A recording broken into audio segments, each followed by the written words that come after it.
A imprensa nacional, ela finge que não dá atenção para o que acontece lá na CEPAC e na denúncia que o Eduardo Bolsonaro fez junto ao Trump e ao Milley num evento mundial. Eles acham que aquilo não vai dar repercussão e que o Brasil, com essa fala do Bolsonaro, na visão deles, o Eduardo Bolsonaro não é visto por ninguém. Isso nunca vai rebaixar a imagem do Brasil, ainda mais atrelada a ditadores. Pois é. Só que o Trump e o Milley, uma bola da vez. Todo mundo está de olho. Trump, porque tem as eleições aí em novembro que vão acontecer. O Milley, porque todo mundo está na expectativa se ele vai mudar a Argentina ou não. E os dois assumiram ali o papel de serem porta-voz do Bolsonaro para o resto do mundo acerca do que acontece aqui no Brasil. Vamos lá. Você acha que eles não estão preocupados? Vamos pegar a matéria da Folha de São Paulo, então. Se Biden vencer, Estados Unidos vão perder a Terceira Guerra Mundial, diz Trump. Ou seja, nessa matéria, onde ele cita que a fala do Trump, qual a justificativa deles colocarem a imagem do Eduardo Bolsonaro, do Milley e do Trump junto? Donald Trump disse nesse sábado que, se ele ainda fosse o presidente dos Estados Unidos, não haveria guerras na Ucrânia e no Oriente Médio.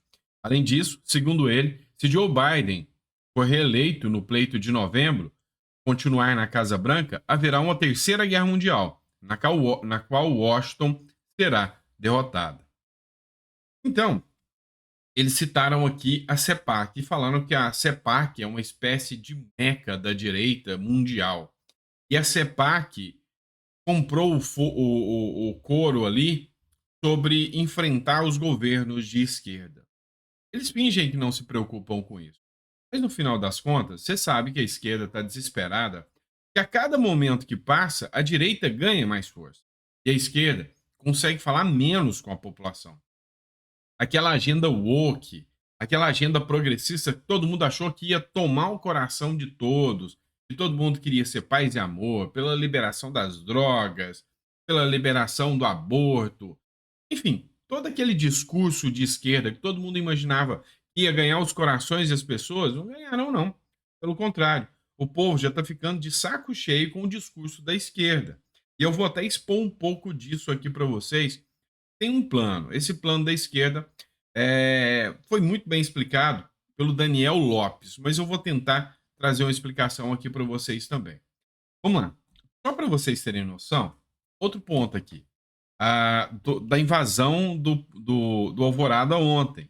Vamos tentar fazer um evento midiático aqui para tentar chamar a atenção, mas vários jornais já soltaram. Foi só um cara que bebeu demais, pegou o caminho errado e tentou entrar dentro do Palácio do Alvorada. Só que agora eles vão abrir um inquérito e eu cantei a ficha para vocês. Eu contei que eles fariam isso. Vão abrir um inquérito, a Polícia Federal, para investigar a tentativa de invasão lá no Alvorada. A Polícia Federal informou que abriu um inquérito para investigar a tentativa de invasão ao Palácio do Alvorada ocorrido na madrugada deste sábado. O caso foi revelado na primeira mão pela coluna Na Mira do Metrópolis. De acordo com a corporação, o início das investigações por meio da instauração de inquérito policial foi determinado pelo diretor-geral da PF, Andrei Rodrigues. Estão em curso medidas para localizar o veículo, bem como o responsável pela tentativa, informou em nota. Tá, já foi declarado aqui que foi um cara que tinha tomado todas, errou o caminho, levou tiro e ainda conseguiu correr. Chamou a atenção do nível de inteligência da ABIN, se é que a gente pode falar assim, estava com as câmeras do Palácio do Planalto, do Alvorada, desligadas também. Qual o problema que essa turma tem com câmera, hein? Tudo quanto é caso que tem câmera envolvendo, tá desligado. A câmera de Mossoró, do Presídio de Segurança Máxima, desligado. A câmera do Ministério da Justiça, desligado. A câmera agora do Alvorada, desligado. Acho que esse pessoal tem algum problema com câmera. Mas sabe, nada iria me assustar se mais cedo ou mais tarde o pessoal chegar com um discurso que um primo do tio, do filho, do avô, do amigo, do apoiador do Bolsonaro é o responsável por essa invasão. E que na verdade não foi um bêbado, não. Foi alguém que tentou entrar lá para matar o Lula com um Ford Ka, com um Ford velho, e fazer um caos, dar um golpe no Brasil. É vexatório, vocês sabem disso. Mas vamos lá. Eu quero falar em caos para vocês, tá? Estão vendo que a criminalidade no Brasil está aumentando. Olha essa matéria aqui do Estadão. Brasil teve quase 2 cargas roubadas por hora em 2028. Cargas roubadas por hora. Tendência de crime continua em alta e aumentando. O resultado mostra um crescimento de 4,8%. Mas peraí, tanta tecnologia, temos tanta possibilidade de resolver o problema, o porquê que a criminalidade aumenta? Ontem, um policial e a sua filha foram mortos. Não teve uma nota do governo ou de qualquer um membro do governo. Por que que isso continuou acontecendo? Vamos lá, vamos além. Número de pessoas em situação de rua no Brasil cresceu 20 vezes em 11 anos. Matéria do jornal Cultura. O número de pessoas em situação de rua no Brasil cresceu 20 vezes em 11 anos. De acordo com o levantamento do Observatório Brasileiro de Políticas Públicas, com a população em situação de rua, a Universidade Federal de Minas Gerais, em dezembro de 2012, disse que havia 12.775 pessoas em situação de rua em todo o país. Em dezembro do ano passado, olha só, em 2012, tinha 12 mil moradores de rua. Dezembro do ano passado, tem 261 mil moradores de rua. Aí eu te pergunto, por que estão deixando aumentar o número de moradores de rua? E tem políticas para que isso aumente. Você observar as políticas públicas, não são no sentido para retirar, é no sentido de aumentar o número de moradores de rua. Qual o motivo disso? Vamos lá. Vamos pensar além. Aumento da criminalidade. Tem alguma justificativa? Lá nos Estados Unidos, essa agenda de caos está acontecendo. O Elon Musk, durante uma entrevista, ele perguntou: Você viu o que está acontecendo em São Francisco?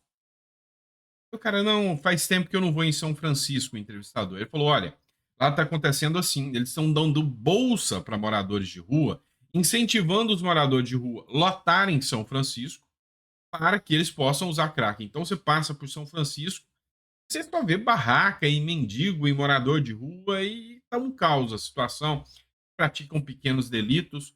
Qual é o motivo disso? Por que está acontecendo isso também lá no Balneário Camboriú, em Santa Catarina? Está dando um enxame.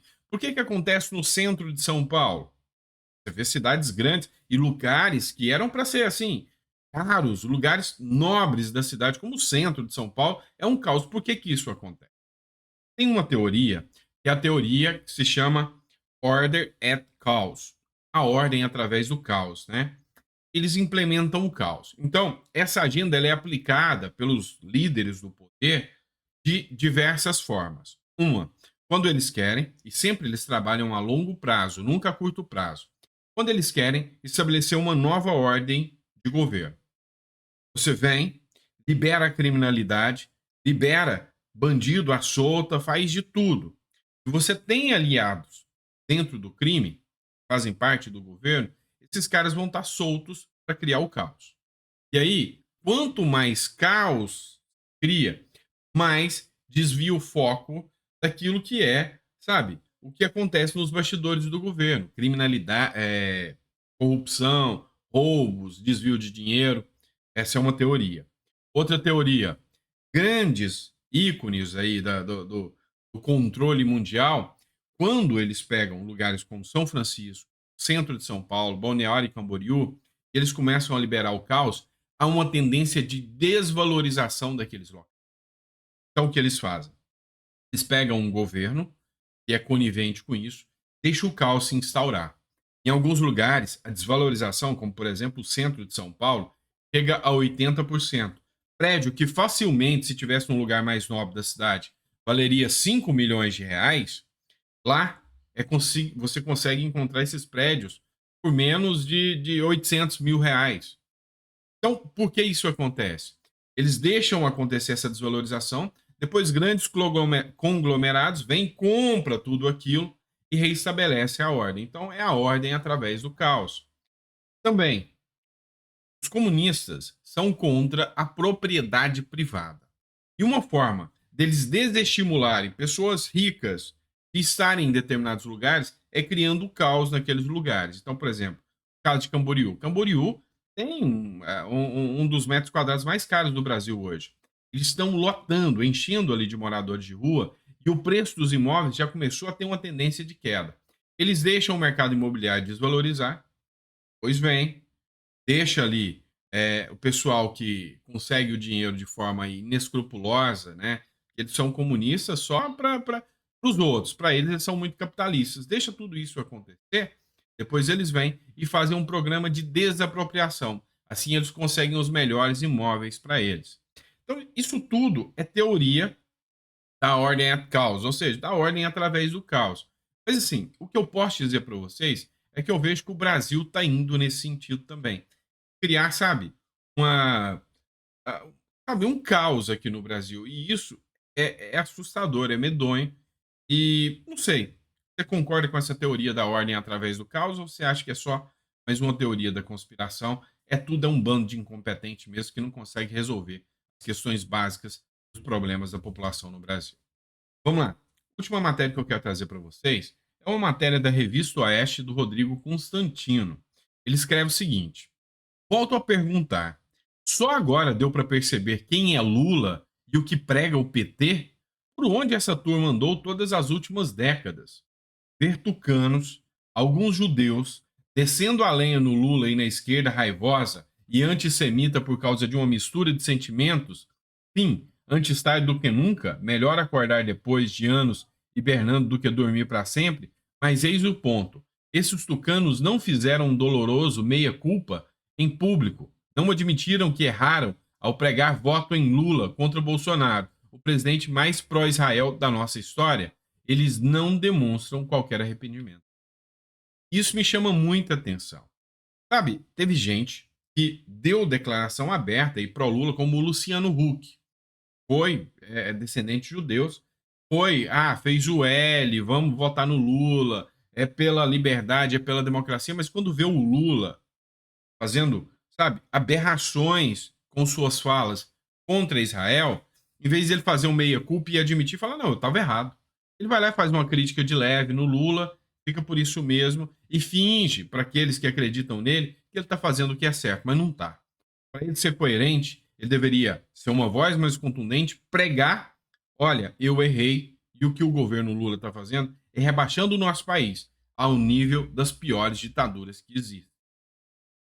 Concordo. Número, gênero e grau com a matéria aqui do Rodrigo. E você? Coloca no comentário que eu quero saber, tá bom? Obrigado, pessoal. Vejo vocês no próximo editorial. E o próximo já vem sobre as manifestações que estão acontecendo lá na Avenida Paulista. Grande abraço.